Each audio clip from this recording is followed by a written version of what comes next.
बिस्मिल्लाहिर्रहमानिर्रहीम। Ninth class last time हमने real properties की कुछ जो सी हैं वो कुछ डिस्कस की थी हमने। आज हमने properties of equality of real numbers ये डिस्कस करनी है, ठीक है। जिसमें सबसे पहले जो प्रॉपर्टी है that is called reflexive property. Reflexive property बहुत ही आसान सी है, जैसे इसके नाम से ही ज़ाहिर है, रिफ्लेक्सिव प्रॉपर्टी, ठीक है। तो हम लिखेंगे for set of all A belongs to real number. और ये कैसी प्रॉपर्टी होगी, यानी A is equals to A. अगर मैं लिखूँ B is equals to B, यानी उसी का अक्स रिफ्लेक्सिव। तो इस किस्म की जो इस तरह से जो लिखी गई होगी equation A is equal to A, which is called reflexive property. Next जो प्रॉपर्टी है symmetric property, number 2 symmetric property.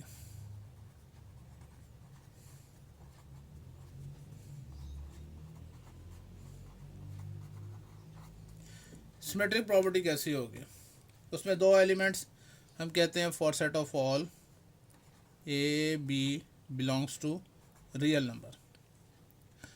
तो उसको जो एक्सप्लेन कर लेते हैं, if A is equals to B, अगर ए बी के इक्वल है तो इसका मतलब ये है देन बी भी ए के इक्वल होगा। यानी अगर A is equals to B है तो फिर बी भी ए के इक्वल होगा। तो ऐसी प्रॉपर्टी क्या कहलाती है, रिफ्लेक्सिव प्रॉपर्टी कहलाती है, ठीक है। अच्छा, उसके बाद जो सी है next property that is called transitive property. Transitive property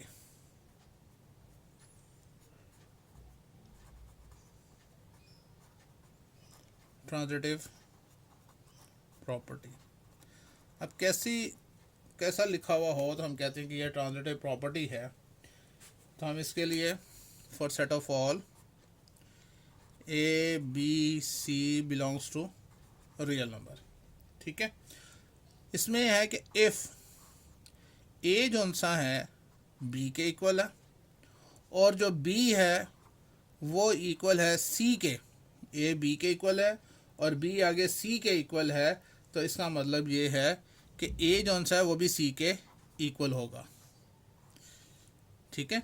A is equals to B and B is equals to C, then A is equals to C, तो ए जो सा है वो सी के इक्वल होगा। तो इस तरह की जो प्रॉपर्टी होती है that is called transitive property, ठीक है। अच्छा जी, इसके बाद नेक्स्ट जोन सी है वो प्रॉपर्टी कहलाती है additive property. Fourth one is additive property. Additive property बहुत आसान सी है ये भी। इसके लिए हम ये कहते हैं कि हमारे पास लेट्स सपोज 3 एलिमेंट्स हैं for set of all A B C belongs to real number. इसमें यह है कि अगर इफ़ ए जो सा है वो इक्वल टू बी हो और एम्प्लॉयज़, और उसके बाद रिज़ल्ट ये आए कि इस तरह भी अगर हम सी ऐड करते हैं और उस तरह भी हम सी ऐड करें, तो ये प्रॉपर्टी क्या कहलाएगी, एडिटिव प्रॉपर्टी कहलाएगी, ठीक है। अगर A plus A is equal to B तो implies A plus C is equal to B plus C अगर हो तो हम कहते हैं कि कौन सी प्रॉपर्टी है, एडिटिव प्रॉपर्टी। इसके बाद जो सी है multiplicative property. Fifth is multiplicative property. Same उसी तरह से for set of all A B C belongs to real number, if A is equals to B, then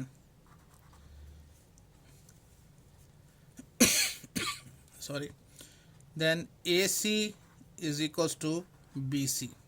यानी C ने इस तरह भी मल्टीप्लाई किया है, C ने उस तरह भी मल्टीप्लाई किया है, तो ऐसी प्रॉपर्टी क्या कहलाती है, मल्टीप्लिकेटिव प्रॉपर्टी। इसके बाद दो आसान सी छोटी छोटी प्रॉपर्टीज और हैं इसी के साथ। Cancellation property for addition, sixth cancellation property of addition.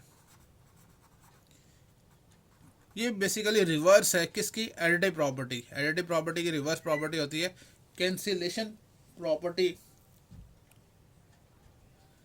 ठीक है, कैंसिलेशन प्रॉपर्टी ऑफ एडिशन क्या है, ये रिवर्स है किसकी, एडिटिव प्रॉपर्टी की। ठीक है, इसमें भी उस से हम कहेंगे कि for set of all A B C belongs to real number, अगर तो लिखा हुआ हो इफ़, ऐसे लिखा हुआ हो कि A plus C is equals to B plus C, then बाद में ये हो जाए कि A is equals to B हो जाए, यानी इस तरह भी ऐड किया है, माइनस से माइनस सी इस तरह भी ऐड करेंगे, माइनस सी उस तरह भी ऐड करेंगे। सब्ट्रैक्शन की कोई प्रॉपर्टी नहीं होती, इसीलिए हम उसको cancellation property of addition, addition के लिहाज से, यानी माइनस सी इस तरह भी ऐड करेंगे, माइनस सी इधर भी ऐड करेंगे तो माइनस प्लस कट जाएगा, इधर से ये कटेगा तो क्या हमारे पास आएगा, A is equals to B आएगा। अगर ये हो और answer A is equal to B आया तो इसका मतलब ये कौन सी प्रॉपर्टी है, कैंसिलेशन प्रॉपर्टी ऑफ एडिशन। ठीक है, इसके बाद नेक्स्ट जो सी है cancellation property for multiplication.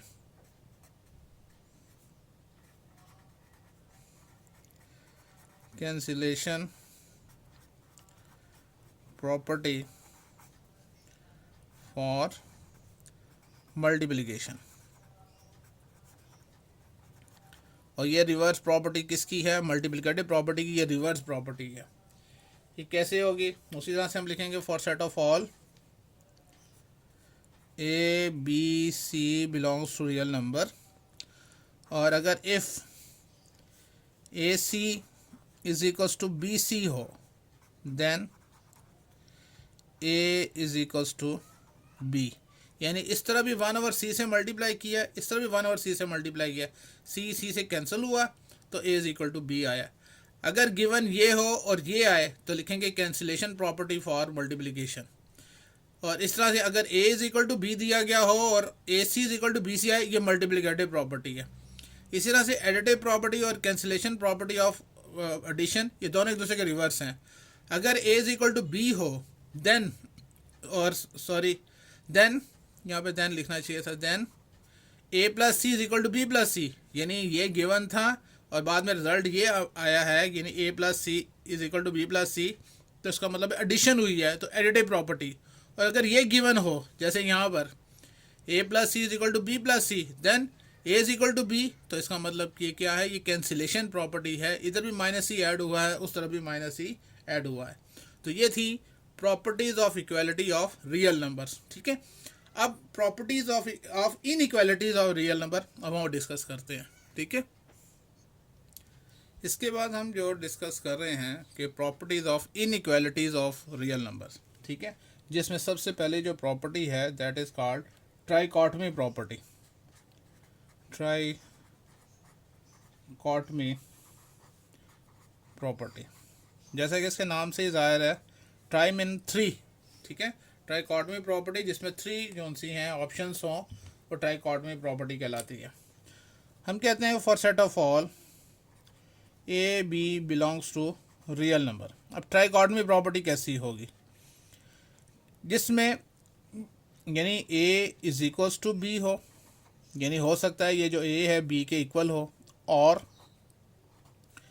A is greater than B, A B से बड़ी वैल्यू हो, और थर्ड क्या हो सकती है, A is less than B, जिसमें ये थ्री कंडीशंस शो हो रही हों कि मुमकिन है वो जो ए और बी दोनों रियल नंबर्स हैं, ए और बी दोनों बराबर हों, मुमकिन है जो ए है वो ग्रेटर देन बी हो, और ये भी मुमकिन है जो ए जो है वो लेस देन बी हो। तो जिसमें यूँ तीनों ऑप्शंस आ रही हों वो कहलाती है ट्राइकॉटमी प्रॉपर्टी। ठीक है, उसके बाद जो नेक्स्ट है ट्रांजिटिव प्रॉपर्टी इनइक्वालिटी की, एक और ये भी है, अभी हमने इससे पहले डिस्कस किए थे ट्रांजिटिव प्रॉपर्टी इक्वालिटी की। ये ट्रांजिटिव प्रॉपर्टी है, ट्रांजिटिव प्रॉपर्टी ऑफ इनइक्वालिटी है ये। ठीक है, इसमें भी इसी तरह से कि for set of all A B C belongs to real number. ठीक है, अब इसमें दो ऑप्शन हो सकती हैं। क्या कि अगर ए जो सा है, if A is greater than B and B is greater than C, then फिर जो ए है वो भी बड़ा होगा किससे, सी से। If A is greater than B and B is greater than C, तो इसका मतलब है ए बी सी से वैल्यू बड़ी होगी, तो A is greater than C. Second option, if A is less than B, अच्छा, एंड जो बी है वो भी लेस देन है सी से, तो इसका मतलब ये हुआ कि A is also less than C. ठीक है, उसके बाद इनइक्वालिटी में एडिटिव प्रॉपर्टी भी होती है, उसको भी डिस्कस कर लेते हैं। Additive property, additive